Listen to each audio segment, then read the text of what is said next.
Numa democracia, todo mundo tem o direito de escolher seu candidato durante o processo eleitoral. Essa escolha é secreta e o sigilo do voto precisa ser garantido. Mas isso nem sempre é respeitado aqui no Brasil. Só nessas eleições, o Ministério Público do Trabalho recebeu mais de 1.000 denúncias de assédio eleitoral, quase 5 vezes o número total de ocorrências registradas durante toda a campanha eleitoral de 2018. São casos de pessoas que se sentem coagidas a votar num candidato específico com medo de perder o emprego, por exemplo. Esse tipo de prática é um crime previsto por lei e é sobre isso que a gente vai conversar no vídeo de hoje. Meu nome é Thiago Guimarães e essa é a Hora da Verdade.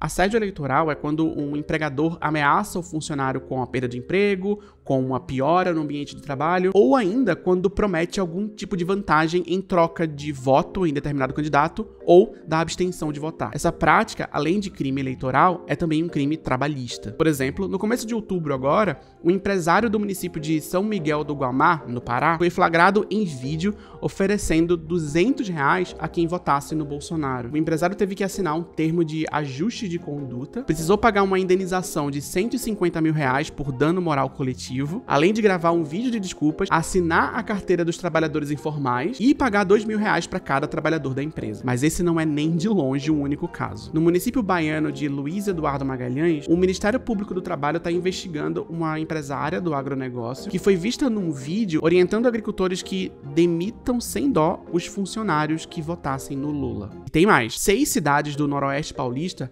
acumulam 8 denúncias de assédio eleitoral que também estão sendo investigadas pelo MPT. E em maio desse ano, a justiça condenou o empresário Luciano Hang a pagar R$30 mil a uma ex-funcionária por ele ter falado numa live que, caso seus funcionários não votassem no Bolsonaro, suas lojas seriam fechadas e todos perderiam seus empregos. E esses são só alguns exemplos, tem muito mais de onde eles vieram. Esse tipo de prática se vale muitas vezes do desconhecimento que alguns desses funcionários têm da lei eleitoral. Rola muita desinformação para corroborar o assédio. Então vamos aproveitar que a gente está aqui falando disso para esclarecer algumas coisas. Primeiro, o básico. O voto é secreto. A urna eletrônica garante esse sigilo, ela é inviolável e ela embaralha os votos para evitar qualquer tipo de identificação. O voto não aparece no comprovante de votação, nem no boletim da urna, e ele não fica registrado em nenhum banco de dados. Nenhuma pessoa tem acesso a essa informação, nem os mesários, nem os funcionários do TSE, muito menos o dono da empresa onde você trabalha. Mas assédio eleitoral não é só isso não. Eu trago mais exemplos. Faltando poucos dias para o segundo turno, funcionários de um frigorífico em Betim, em Minas Gerais, reportaram que durante um evento da empresa, eles foram forçados a usar camisetas com o slogan e o número do Bolsonaro. E num outro caso ainda mais absurdo, um empresário mandou que suas funcionárias colocassem o celular no sutiã para gravar o próprio voto. Muitas vezes esse assédio eleitoral é acompanhado de desinformação nos grupos, nos murais e outros espaços de trabalho, como por exemplo dizer que um candidato falou que ia fechar igrejas, o que não é verdade, ou que o outro candidato disse que ia cortar 25% dos salários e das aposentadorias, o que também não é verdade. Tudo para persuadir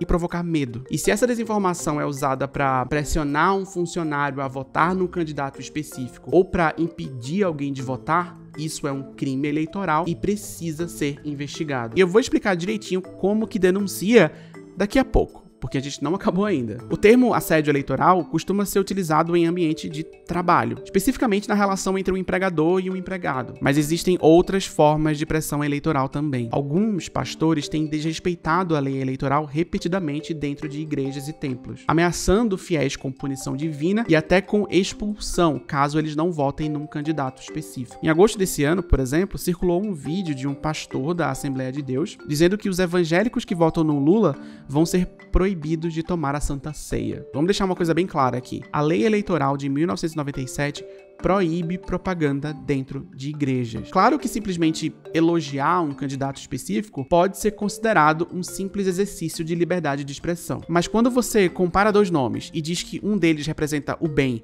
e o outro representa o mal, isso pode sim ser considerado campanha eleitoral se acontecer dentro de um templo, de uma igreja ou de um ambiente religioso. Nesse caso, é crime sim. E não só essas declarações, como faixas, cavaletes, pinturas, pichações e ataques a outros candidatos. candidatos. Tá, mas o que eu faço se eu me sentir coagido por alguém a votar num candidato específico? Bom, se alguma situação como essa aconteceu com você, dá pra fazer uma denúncia anônima no Ministério Público do Trabalho ou no aplicativo Pardal do TSE. Os links certinhos estão na descrição desse vídeo e fica atento pra acessar os canais oficiais, porque tem alguns e-mails falsos pra denúncia circulando por aí. Até com isso a gente tem que se preocupar. Se puder, filme ou fotografe o caso de assédio eleitoral. Esses registros, além de e-mails, prints de tela e outros documentos, podem ser apresentados ao TSE ou ao Ministério Público do Trabalho no momento da denúncia. Vamos repetir aqui. Assédio eleitoral é crime e precisa ser denunciado e investigado. Ninguém pode tirar o seu direito de votar no candidato que você escolheu. Ninguém pode te impedir de comparecer à urna. O voto é um direito seu e precisa ser garantido. Se alguém tá te privando desse direito ou te coagindo a abrir mão dele,